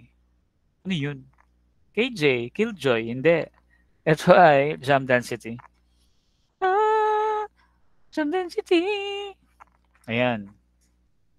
Ngayon, dito sa relationship na ito, pwede nating sundan ang general equation of line na y is equal to a plus bx. At ang version natin para sa relationship ng u, y-axis, that's u. This is, i-denote ko na lang ng lowercase a. Ayan, lowercase a. Plus the b. At ang x mo ay density. So sabi nga doon sa mga intercepts na nilagay ko, kapag ang iyong space mean speed ay 0, nakakaranas ka ng density na jam density. At kapag naman ang iyong density ay 0, walang halas bilang ng sasakyan sa kalsada, ang bilis ng sasakyan mo ay equal sa free flow. Oh, ano yan? Class, siguro naman, di ba nakapag-analytic geometry kayo? Ako ba nag-analytic geometry sa inyo? Oh, sa analytic geometry mo, siguro naman kilalang-kilala mo tong standard equation of the line. The standard equation of the line na intercept form, right? Ano yan? E di ito, x over a plus y over b equals 1. Eh hindi mo naman pinamemorize kung ako nagturo sa inyo ng analytic geometry. Eh hindi mo naman pinamemorize sa amin yan ah. Bakit mo ngayon sinasabi? Hindi kasi hindi maiwasan na hindi ma-memorize ito. At talagang ma-memorize mo. At talagang ma-memorize mo siya kasi similar naman din doon sa standard equation ng ellipse saka ng hyperbola. X over a plus y over b. So ngayon, i-translate lang natin yung actual variables na meron tayo. Density, x yun, k over. Yung a mo is the x-intercept. This is kj. And then, yung y mo is the free flow, u, divided by the free flow speed. That's the y-intercept. Ay, ang galing naman yan. Kaya po, magkakaroon tayo ng relationship. Kumbaga yung equation ng line na ito, sa plot na ito, ay ganito. I-transpose mo. Ilabas mo yung u sub f. U over u sub f equals 1 minus the density over kj. And i-cross-multiply mo ang free flow speed. U is equal to u sub f times 1 minus k over k sub j. Ano yan? Don't you worry, mga bata. You don't need to memorize this formula para ma-compute ang actual free flow sa corresponding value ng density. Ngayon, ngayon, para mapakita ko naman din yung parabolic relation. Kasi kapag, sige, isa-surprise muna kita, hindi ko na muna i-drawing agad yung sa green shields and the relation of volume and the density. Pero ang kalalabasan nga na parabolic, i-connecta natin directly si Q at saka si K, si flow rate at saka si density. O ano yan? Bago ka i-drawing yung plot, bago ka i-drawing ang plot ng density versus the flow rate, i-derive na muna natin ang formula. Tinuro ko kanina ang relationship ng flow rate at saka ng speed, which is space mean speed. Q. Oh, di ba? Kaka-derive ko lang ng formula na itong ayun ng free flow speed na yan. I mean, ang speed to the corresponding density. Ay, oo nga. O, ano yan? Ano yung binibida mo dyan? Ayan. Meron akong madederive na mukhang parabolic or quadratic equation. Na Q is equal to, ilabas ko na yung constant na free flow speed. And then, i-distribute ko yung K. K minus K squared over Kj. At yan po ay equation ng parabol. Wait, yun muna ako. Ano yan?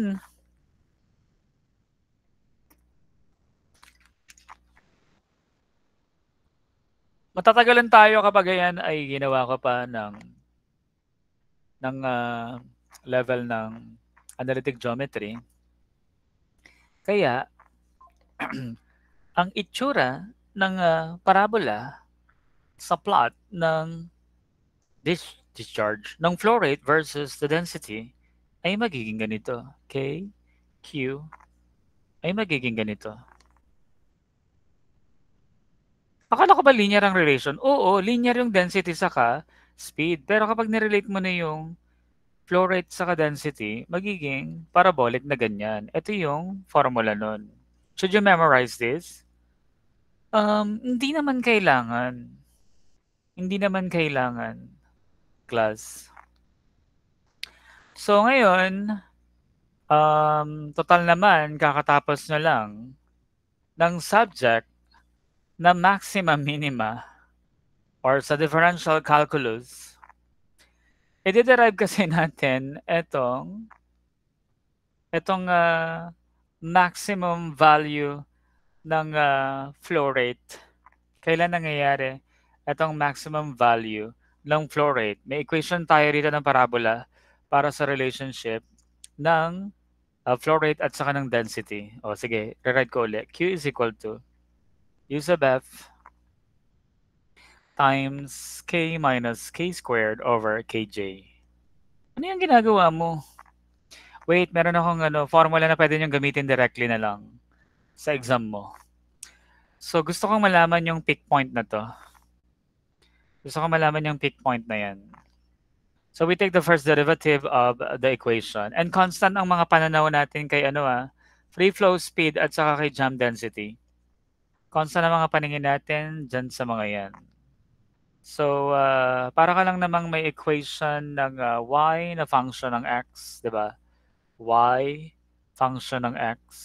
So, we take the first derivative, y prime or dy dx. Anong version natin ay magiging dq, derivative of the flow rate or the volume with respect to k. And, ayan, dk is equal to constant si uf, o di u sub f yan. What's the derivative of k? Para lang siyang si x. Derivative of x is 1 minus derivative of k squared is 2k at constant naman si kj, o di 2k divided by k sub j. Para malaman ng peak point, sabi nga sa differential calculus mo, ang slope of the tangent line, yung y prime dito or the dq over dk ay equal sa 0. Ito ay equate sa 0 at dito nyo marirealize na magaganap ang maximum flow rate. Magaganap ang maximum flow rate, constant times 1 minus 2k over k sub j equals 0. Take the lowest term of the equation. Pwede i-cancel lang itong constant na ito. At 1 is equal to 2k over kj. To solve for, ito yung condition na magaganap yung maximum flow rate. Ang density mo dapat ay equal sa kalahati ng jam density. Okay? So, ayan. Ito ang K when Q is at maximum. Minsan, dinedenote natin yan ng K sub M. So, dito sa parabola plot na ito, sa parabola plot na ito of the flow rate versus the density, ito yung magnitude na, lagyan ko ng mga coordinates to. This is the magnitude origin 0, 0. Ito naman yung kj mo, comma 0. Dito mangyayari yung kj over 2, kalahati lang, comma q max. And I want to substitute, mga bata, i-substitute natin yung substituting etong value ng k na equal sa jam density divided by 2. Dun sa formula ng flow rate and the density, ito. O ano mangyayari dyan? Ito na, madidiscover mo na ang formula natin na maximum flow rate. U sub f times k na kj over 2 minus k kj over 2 squared divided by kj. Ano yan? And may matitira ditong, ano matitira dito? 1/2 minus 1/4 plus ito yung fractions natin dito. 1/2 na binawasan ng 1/4, that's 1/4, and that's 0.25 multiplied by free flow speed and the jam density. Or gusto mo, naka-fractional form, U sub f, free flow speed, jam density divided by 4. Ito na class, ang formulang kung trip mong i-memorize pala ko sa buhay mo. This is the maximum flow rate. Ay, hindi pwedeng gamitin yan dun sa sa pick R factor. Pwede, probably, depende sa sa detail.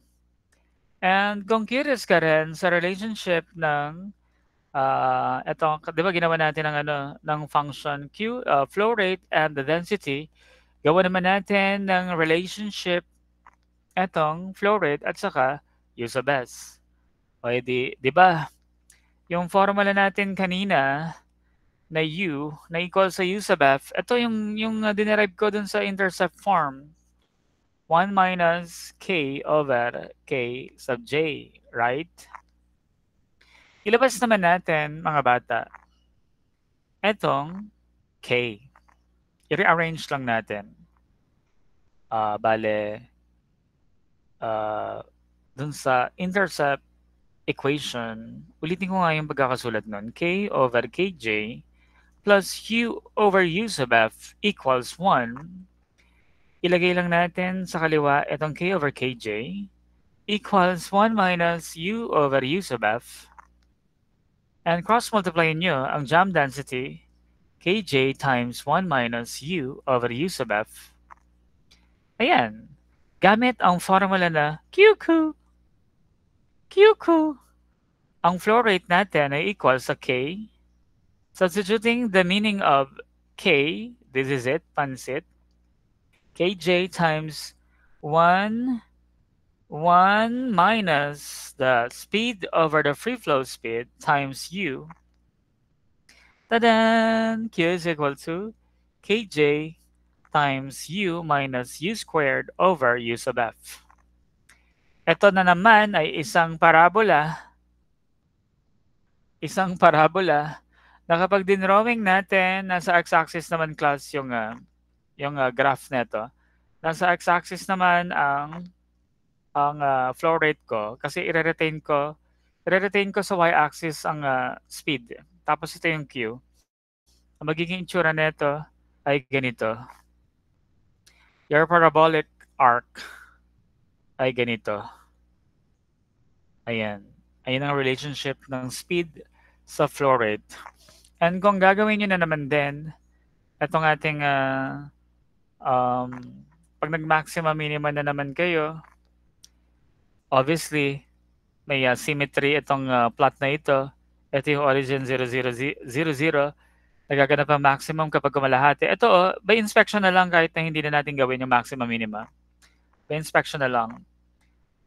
Nagaganap ang maximum flow rate kapag ang iyong U ay kalahati ng free flow. Kasi free flow to eh. U sub F tong ordinate na to eh. U sub F over 2. Oh. Ano yan? Eh di ano? From the figure, sabi, when U is 0, the value of Q is 0. At kapag na-maximize ang speed mo, ang value ng Q pa rin ay 0.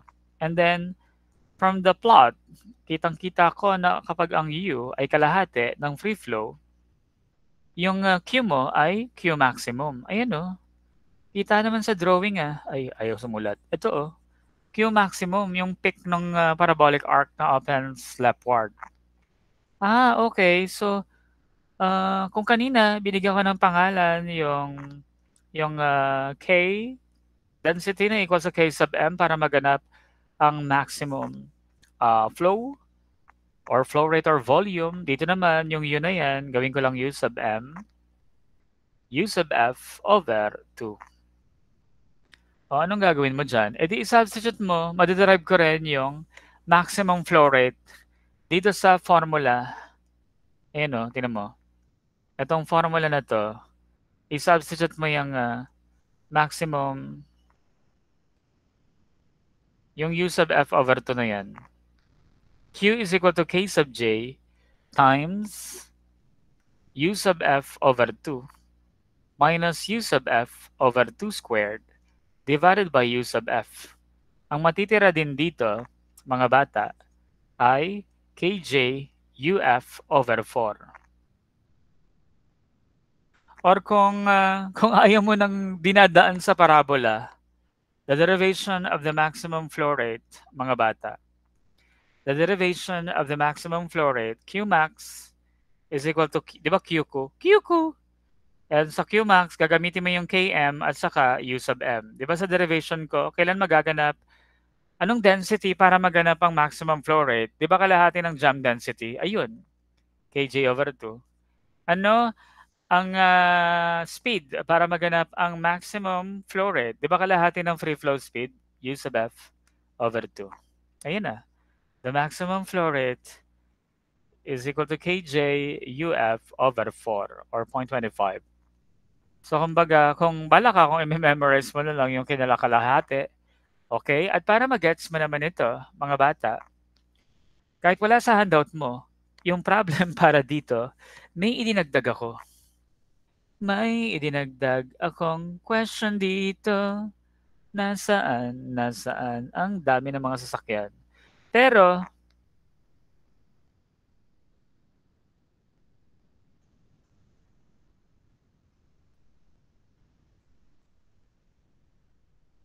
data on density and speed were obtained from, di ano yan, igagraph yan. May graphical method yan eh.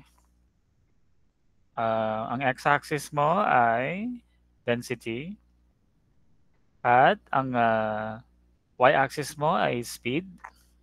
Di merong 4. Pero hindi ko na yan i-scale. Kayo na lang, marami naman kayong oras. Marami naman kayo. Paano mo naman nalaman yung ganyang parang halos linya? Di ba green shields lang naman ang tinuro ko sa inyo. Doon merong napipinto. Meron pang ibang relationship ng Alam mo naman si Dakay. Kaya maghanap kayo ng textbook. Maghanap kayo ng textbook ng Transportation Engineering para dyan sa... Wait lang. Nalulobat na yata yung pencil natin. Maghanap kayo ng textbook dyan sa Transportation Engineering ninyo. Kasi baka banatan kayo ng ibang mga relationship na hindi lang linear. Pero dahil isa lang naman ang naituro ko sa inyo, edi ang napipintong mabunot sa exam mo ay yung Greenshield's assumption ng relationship ng density at saka ng speed. Okay. So, nagtatanong dito ng relationship between density and speed. Ibig sabihin, ilalabas mo yung function.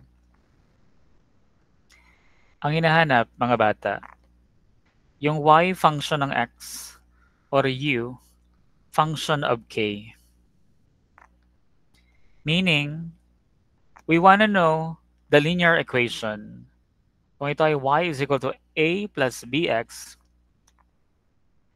edi ito naman ay u na equal sa a plus bk. Ang reason naman din kung bakit hindi ko ginaya ang general equation ng linya, kasi alam mo, di ba, sa analytic geometry, dapat ax plus by plus constant equals 0.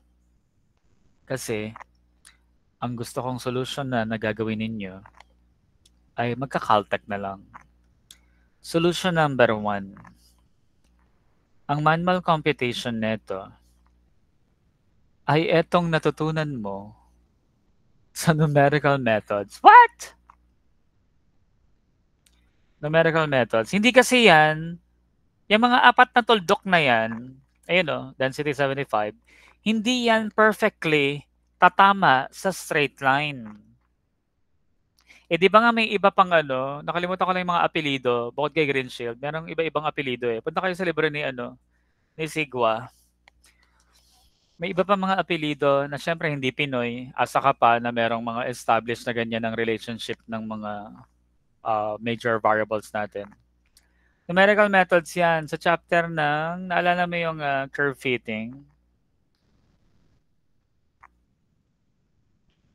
Ay, kaso yung mga galing sa akin. This dear, inabutan ba natin to? Anong final lesson natin ng numerical methods? This dear Ologin. Hindi yata natin ito naabutan. Para ba naman, ang daming event. Sunod-sunod pa na walang pasok. Hindi tayo umabot dito. Curve fitting, regression line. Kayo ba, mga perps bin yan, umabot kayo rito?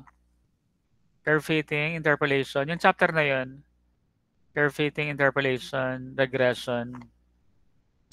O, ang hirap ng solution number 1 yan. Kaya gagamitin na natin to ng paborito mong Caltech daw.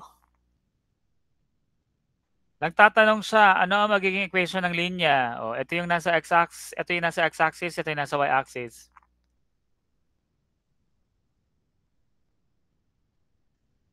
Itong table mo na ito, ito yung ilalagay sa x-axis. Ito yung ilalagay sa y-axis. Pindot mode, stat, lin. O kaya, a plus bx kung Casio users kayo. Mode stat lin, a plus bx.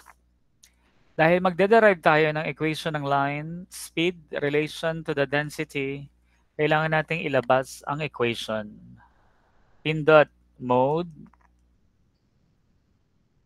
mode stat, a plus bx.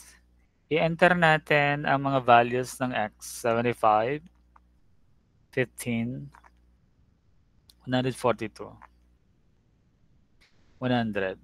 Hindi mo ba i-check yan kung erroneous? Eh, hindi ka na din drawing eh. Ikaw na lang. Sure naman na yan na na galing sa kaliwa, pakanan, pababa yung linya. Hindi ko na chinek. Eh, yun yung binigay ko sa inyong data. Okay?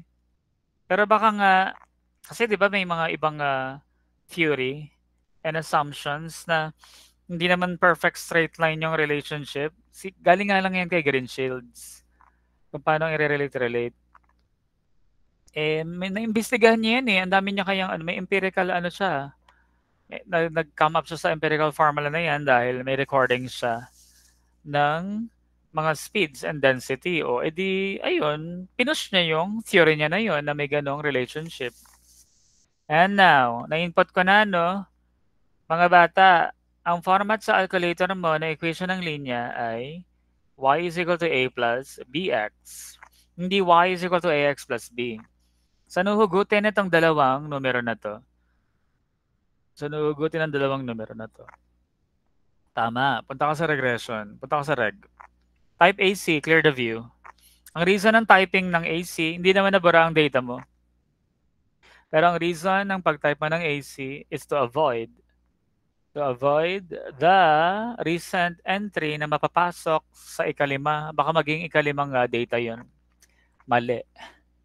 Kapag naging panglima. So, shift stat. Ay, kasya pala to. Punta kayo sa apps, hanapin si reg, at hanapin si A.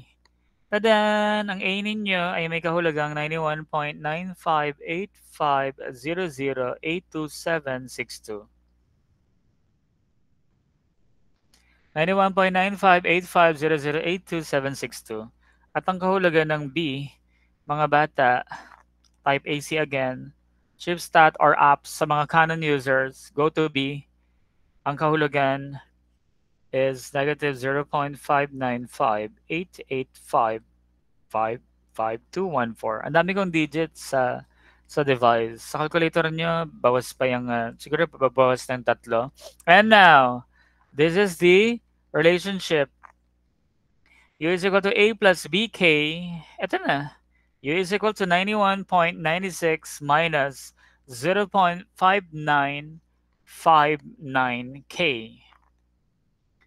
Ito na yung function ng speed with respect to the density. Naka-slope intercept. Ang tawag natin sa equation ng, format na ito ay slope intercept. This is your y-intercept.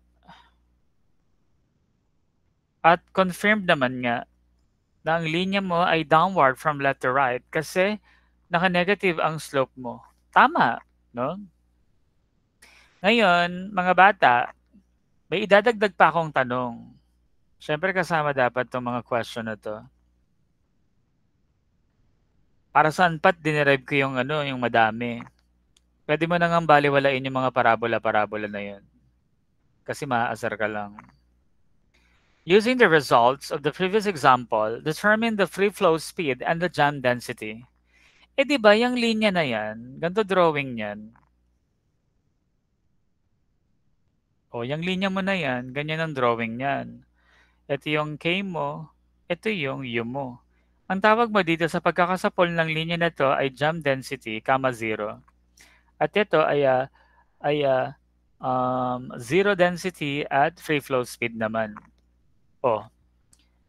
Eh may equation ka na ng linya. Ano ka ba? Hello? Hello? Hello? Hello? Hello? Hello? So for free flow, when the value of K is equal to 0, ang speed mo ay free flow speed. Yung pinakamataas na O smooth ride ba yan? O walang humaharang sa'yo dyan? Dire-diretsyong mabilis lang yung pagpapaandar ng sasakyan mo.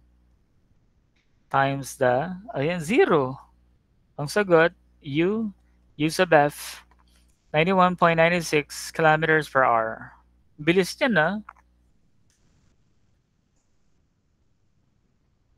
Susunod, ano naman ang jam density?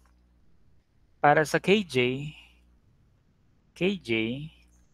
when the value of U is equal to 0, ang K mo ay equal sa KJ. So, bale, yung y-axis naman, copyin ko pa rin yung equation. Bakit kita ko naman na eh. Kita ko naman na rin yung equation dito eh. Isi-zero mo lang to. 0 is equal to 91.96 at ang kinocompute mo ay jam density, KJ. KJ is equal to 91.96 divided by 0.5959. Ta-da! The jam density is 154.32 vehicle per kilometer. And kung ayaw nyo ng gantong solution, class, lagi namang yung may version ng Caltech. Ilagay na lang natin sa right side ang Caltech solution na itong dalawang ito. Sige nga, paano ika-Caltech to? Di ba naka-mode stat pa tayo? Hindi ko pa nire-reset yung ano eh. Ang Caltech version ng pag-solve ng free flow speed. Di ba ang K is X? Magsasolve ka ng Y. Kaya gamit ang Caltech, ang pipindutin mo para makuha ang free flow speed